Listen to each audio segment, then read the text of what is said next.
북한은 지난해 1월 SLBM 수중 사출에 성공했습니다. 잠수함에서 미사일을 물 밖으로 튕겨내는 거죠.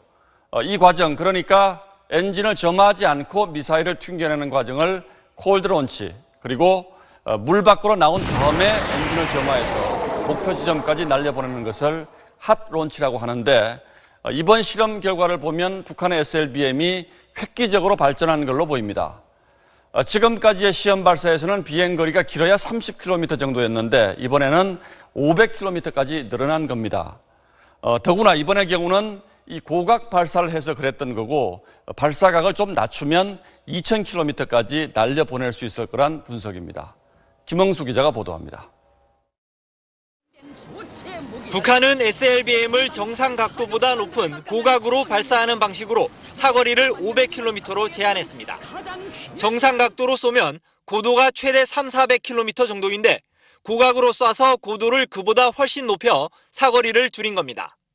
미사일이 일본 영토에 떨어지는 것을 피하기 위해서 그런 것으로 보이는데, 정상 각도로 발사할 경우 사거리가 1000km를 넘을 걸로 추정됩니다.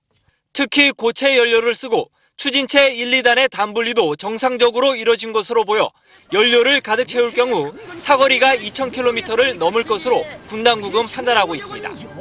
이번 발사에서 핵탄두 기폭 시험은 없었던 것으로 보이지만 사거리만 놓고 봤을 때 남한은 물론이고 일본 전역을 사정권에 둘 수 있습니다. 지난 1월 수중 사출 시험에 성공한 지 불과 1년 7개월 만에 비행 기술까지 확보한 건 실전 검증된 구소련의 SLBM 발사 체계를 들여와 개량했기 때문입니다.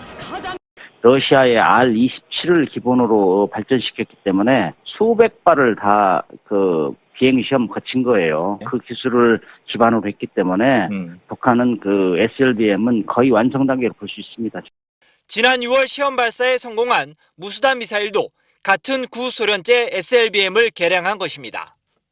북한은 이번 발사로 SLBM 비행 기술을 입증한 만큼 SLBM 발사가 가능한 2000톤급 이상의 잠수함이나 핵추진 잠수함 개발에 속도를 낼 것으로 보입니다. SBS 김웅수입니다.